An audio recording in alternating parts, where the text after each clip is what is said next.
أعوذ بالله من الشيطان الرجيم بسم الله الرحمن الرحيم لقد كان في يوسف وإخوته آيات للسائلين إذ قالوا ليوسف وأخوه أحب إلى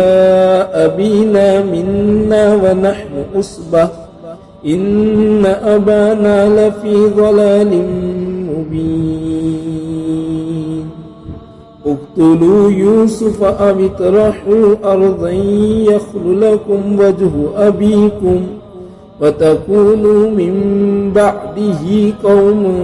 صالحين قال قائل منهم لا تقتلوا يوسف وألقوه في غيابة الجب يلتقطه بعض السيارة إن كنتم فاعلين. بہرحال یہ سورہ یوسف کا دوسرا رکوع ہے.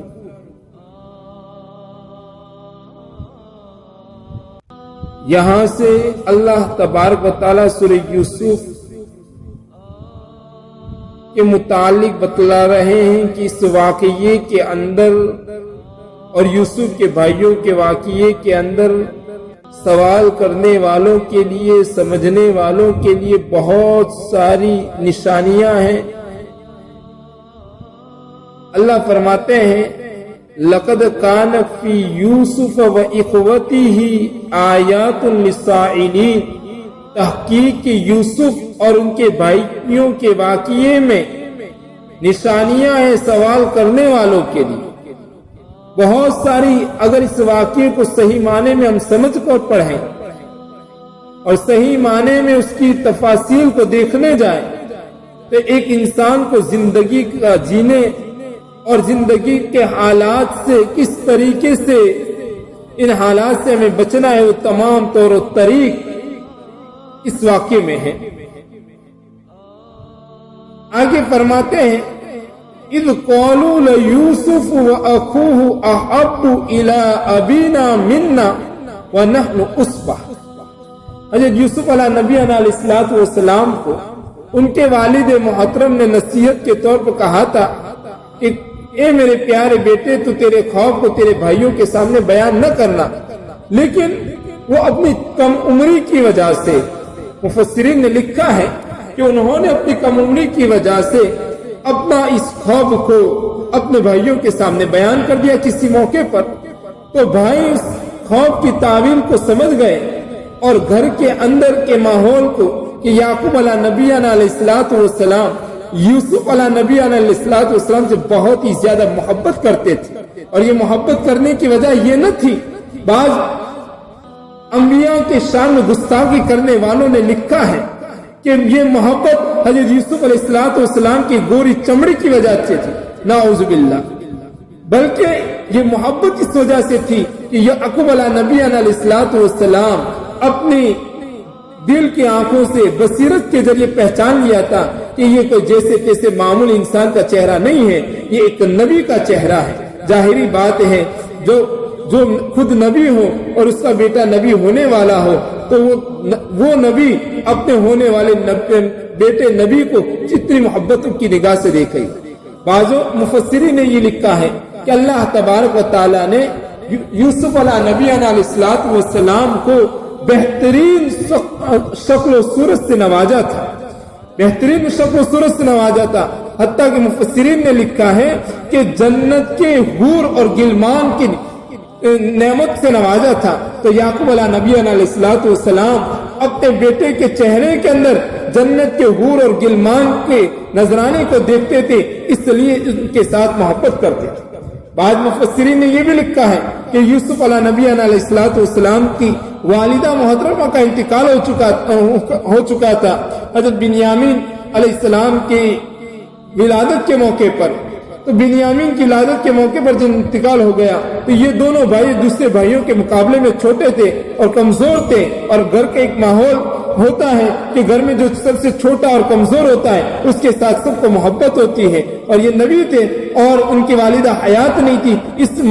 وجہ سے ان کو ان دو بچوں سے زیادہ محبت تھی۔ تو بھائی لوگ بیٹھ کر یہ مشورہ کر رہے ہیں، قرآن اس کی تعبیر کس طریقے سے کھینچتا ہے،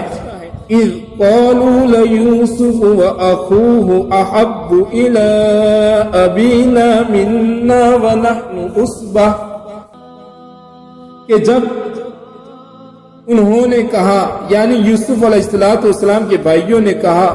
کہ یوسف اور ان کے بھائی کو بہت زیادہ محبت کر رہے ہیں ہمارے والد محترم ہمارے مقابلے میں، اور ہم تو ایک جماعت ہیں، یعنی گھر کے پورے کام کاج ہم ہی کر رہے ہیں، اور ہمارے پورا گھر کا جو گزران چلتا ہے ہماری وجہ سے چلتا ہے۔ بہرحال آگے وہ بھائی لوگ کہہ رہے ہیں ان ابانا لفی ضلال مبین، یقینا ہمارے والد محترم اس محبت کی پیمانے کو ناپنے میں ضلال مبین، واضح گمراہی میں ہے، یعنی واضح غلطی میں ہے۔ دیکھو اس سے ایک بات پتہ یہ بھی چلا کہ جب کسی کو کسی سے حسد ہو جاتا ہے تو وہ اپنے باپ نبی ہونے کے باوجود وہ اپنے باپ کو کہہ رہے ہیں کہ لفی ضلال مبین، یہ واضح طریقے سے گمراہی میں ہے، غلطی میں ہے کہ یہ حسد ہونے کی بنا پر جب کسی سے حسد ہو جاتا ہے تو نبی جیسے نبی کے متعلق کہہ رہے ہیں کہ ہمارے والد محترم اس محبت کی کسوٹی کو کہ ہم سے محبت کرنے کی بجائے یوسف جو کمزور ہے، جن کے ہاتھوں یہ گرانا چلتا بھی نہیں ہے، ان لوگوں سے محبت کرنے میں غلطی پر ہے۔ بہرحال آگے اللہ فرماتے ہیں اقتلوا یوسف واوطرحوا ارضا یخل لکم وجہ ابیکم، کہ ان بھائیوں مشورے کے لیے بیٹھے اور مشورے کے اندر پارلیمنٹ میں بیٹھ کر مشورہ کر رہے ہیں کہ کیا کیا جائے، کس طریقے سے ہمارے والد محترم کی توجہ کو ہماری طرف متوجہ کیا جائے، اور اپنے بھائی کو کس طریقے سے اپنے والد محترم سے دور کیا جائے۔ تو مشورے کے اندر چند رائے آئی، ان چند رائوں کو اللہ تبارک و تعالیٰ بیان فرماتے ہیں اقتلوا یوسف، بھائیوں میں سے کسی بھائی نے کہا تم قتل کر دو یوسف کو، بعضوں نے کہا اوطرحوا ارضا یخل لکم وجہ ابیکم، یا تم ان کو ڈال دو کہیں بیابان جنگل میں، تمہارے لیے خالص ہو جائے گی تمہارے والد محترم کا چہرہ، وَتَكُونُ مِن بَعْدِهِ قَوْمًا صَالِحِينَ، اور ہو جاؤں گے اس کے بعد تم نیک لوگوں میں سے، یعنی اپنے بھائی کو قتل کرنے کے بعد یا کسی بیابان جنگل میں چھوڑ دو جن کو کئی جانور کھا جائیں گے، اور یہ سب کرنے کے بعد ہم توبہ طائف ہو کر نیک لوگوں میں سے ہو جائیں گے، توبہ طائف ہو جائیں گے۔ بھائیوں میں سے ایک بھائی نے کہا قال قائل منہم، یہ کہنے والوں میں بعض مفسرین نے لکھا ہے کہ یہودا ہے، فرماتے ہیں کہ بھائیوں میں سے یہ بھائی سب سے بڑا تھا، سمجھدار تھا، اس بھائی کو یوسف علیہ السلام کے دل میں کچھ محبت بھی تھی۔ کہنے والے میں اس بھائی نے کہا قال قائل منہم، کہنے والوں میں سے ایک بھائی نے کہا لا تقتلوا یوسف، تم یوسف علیہ السلام کو قتل نہ کرو، وَأَلْقُوهُ فِي غَيَابَةِ الْجُبِّ، اور ان کو ڈال دو ایک گہرے کنویں میں، یلتقطوا بعض السیارتی، ان کو اٹھا لے جائیں گے کوئی بعض مسافر، اگر تم کرنا ہی چاہتے ہو، یعنی دل کی بات میری چاہت تو نہیں ہے، لیکن اگر تم کرنا ہی چاہتے ہو تو یہ کر لو کہ جنگل کے بیابان جنگل کے کنویں میں ڈال دو، کوئی مسافر سفر کرنے والا آئے گا تو اس کو اٹھا لے گا، تو ہمارے باپ سے یوسف کی جدائی بھی ہو جائے گی، وہ اپنی زندگی الگ سے گزار لے گا، اور ہماری والد کی توجہ ہماری طرف ہو جائے گی۔ اگر ایسا کرنا تم چاہتے ہو تو یہ کرو، قتل اور بیابان جنگل میں نہ ڈال دو کہ کہیں ان کو شیر اور چیتا کھا جائے۔ بہرحال یہ چند رائے پیش ہوئی تھی، اور ان چند رائوں میں سے اس رائے پر اتفاق ہوا کہ ٹھیک ہے ان کو بیابان جنگل کے اندر کنویں میں ڈال دیتے ہیں۔ اس بات پر یہ متفق ہوئے، اور آگے کیا کیا منظر قرآن کریم نے کھینچا ہے وہ انشاءاللہ آئندہ کل اللہ تبارک و تعالی ان چند مضامین کو صحیح معنی میں سمجھنے کی توفیق نصیب فرمائے. سبحان اللہ و بحمدہ، سبحانک اللہم و بحمدک، نشہد ان لا الہ الا انت، نستغفرک و اتوب الیک. سبحان ربک رب العزت عما یصفون وسلام علی المرسلین والحمد للہ رب العالمین.